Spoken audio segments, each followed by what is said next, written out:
বিশ্বের গুরুত্বপূর্ণ জ্বালানি রপ্তানি পথ হরমুজ প্রণালী বন্ধের বিষয়টি বিবেচনা করছে ইরান। দেশটির এক আইন প্রণেতার এমন মন্তব্যে উদ্বেগ দেখা দিয়েছে। ইরান সত্যি প্রণালীটি বন্ধ করলে বিশ্বজুড়ে তেলের দাম আকাশ ছোঁয়া হতে পারে। ইরানের সঙ্গে ইসরায়েলের চলমান সংঘাতের মধ্যে প্রভাবশালী আইন প্রণেতা ইসমাইল কোশারি ইরানি বার্তা সংস্থা IRINN-কে দেয়া সাক্ষাৎকারে এ মন্তব্য করেছেন। বিশ্লেষকরা বলছেন, এমন সিদ্ধান্ত কার্যকর হলে শুধু জ্বালানির বাজারে অস্থিরতা নয়, পুরো মধ্যপ্রাচ্যেই সংঘাত ছড়িয়ে পড়তে পারে। কৌশলগত জলপথটি কী? কেন হরমুজ প্রণালী বিশ্ব বাণিজ্যের জন্য গুরুত্বপূর্ণ? জেনে নেওয়া যাক। হরমুজ প্রণালী পারস্য উপসাগরে যাওয়ার একমাত্র সামুদ্রিক প্রবেশপথ। এর এক পাশে ইরান, অন্য পাশে ওমান ও সংযুক্ত আরব আমিরাত। এ প্রণালী পারস্য উপসাগরকে ওমান উপসাগর ও আরব সাগরের সঙ্গে যুক্ত করেছে। ভৌগোলিকভাবে বলতে গেলে প্রণালীটি পারস্য উপসাগরকে সরাসরি ওমান উপসাগরের সঙ্গে যুক্ত করে এবং সেই পথ ধরে জাহাজগুলো আরব সাগরে তথা ভারত মহাসাগরে প্রবেশ করে।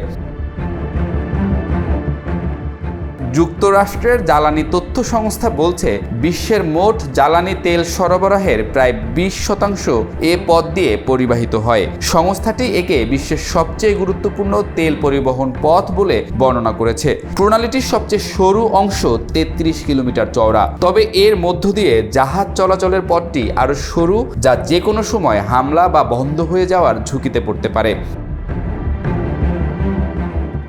হরমুজ প্রণালী বন্ধ করা মানে হবে যুক্তরাষ্ট্রের জনগণের পকেটে চাপ দেয়া। আবার এর জবাবে ট্রাম্প প্রশাসনও সামরিক প্রতিক্রিয়া দেখাতে পারে। বিশ্লেষকরা বলছেন, ইরান হরমুজ প্রণালী বন্ধের পদক্ষেপ এখনই না নিলেও কোশারির মন্তব্যে বোঝা যায়, জাহাজ চলাচলের পথে হামলার হুমকি দিয়ে নিজেদের কূটনীতিতে তাস খেলতে চাইছে তারা।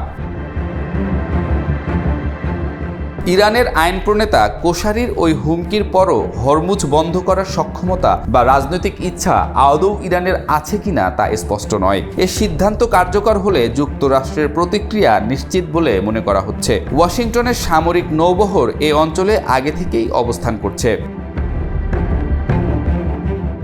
1980 থেকে 1988 সাল পর্যন্ত চলা ইরাক-ইরান যুদ্ধে উভয় পক্ষই উপসাগরীয় অঞ্চলে বাণিজ্যিক জাহাজে হামলা চালিয়েছিল। তখন এ সংঘাত ট্যাঙ্কার যুদ্ধ নামে পরিচিতি পায়। তবে হরমুজ প্রণালী পুরোপুরি কখনো বন্ধ হয়নি। যুদ্ধে হাজার হাজার মানুষ নিহত হন। সাম্প্রতিককালে 2019 সালে মার্কিন প্রেসিডেন্ট ডোনাল্ড ট্রাম্পের প্রথম মেয়াদে ইরান যুক্তরাষ্ট্র উত্তেজনার সময় আরব আমিরাতের ফুজাইরাহ উপকূলে হরমুজের কাছাকাছি 4টি জাহাজে হামলা হয়।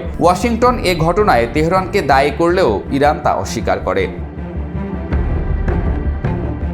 যুদ্ধ বা সংঘাতে জাহাজ চলাচলের পথে হামলা করাটা দীর্ঘদিনের রীতি হয়ে দাঁড়িয়েছে। এর লক্ষ্য থাকে প্রতিপক্ষকে চাপে ফেলা। যেমন ফিলিস্তিনের গাজায় ইসরায়েল যুদ্ধ শুরু করার পর ইয়েমেনের হুথি বিদ্রোহীরা মানদেব প্রণালীর কাছে বিভিন্ন জাহাজে হামলা চালাচ্ছে। এটি আরব উপদ্বীপের অন্য প্রান্তে লোহিত সাগরে প্রবেশের পথ। যদিও হুতিদের ওই হামলায় বিশ্ব বাণিজ্যে প্রভাব পড়েছে, তবে লোহিত সাগর এড়িয়ে আফ্রিকা ঘুরে বিকল্প পথে জাহাজগুলোর চলাচল সম্ভব হচ্ছে। পথটি দীর্ঘ হলেও নিরাপদ। কিন্তু পারস্য উপসাগর থেকে সাগর পথে কিছু রপ্তানি করতে হলে হরমুজ প্রণালী ছাড়া আর কোনো পথ নেই। এ কারণে এটি বন্ধ হলে পুরো বিশ্ববাজারেই তেলের ঘাটতি দেখা দেবে, যা মূল্য বৃদ্ধির মধ্য দিয়ে প্রভাব ফেলবে এমন সব রাষ্ট্রেও যারা উপসাগরীয় দেশগুলো থেকে তেল আমদানি করে না। কয়েকদিন ধরে ইসরায়েল ইরানে যে দফায় দফায় হামলা চালাচ্ছে তার লক্ষ্য সেনাঘাঁটি, বসতি এলাকা, এমনকি পারমাণবিক স্থাপনা। জবাবে ইরানও শতাধিক ব্যালিস্টিক ক্ষেপণাস্ত্র ছুড়ে ইসরায়েলে হামলা চালিয়েছে। যুক্তরাষ্ট্র ইরানি ক্ষেপণাস্ত্র ভূপাতিত করতে ইসরায়েলকে সহায়তা করছে। তবে তারা সরাসরি ইরানে হামলা চালায়নি ও ইসরায়েলি হামলায় তাদের কোনো সম্পৃক্ততা নেই বলে জানিয়েছে। একইভাবে ইরান এখনও যুক্তরাষ্ট্রের সেনা বা স্বার্থে সরাসরি আঘাত করেনি।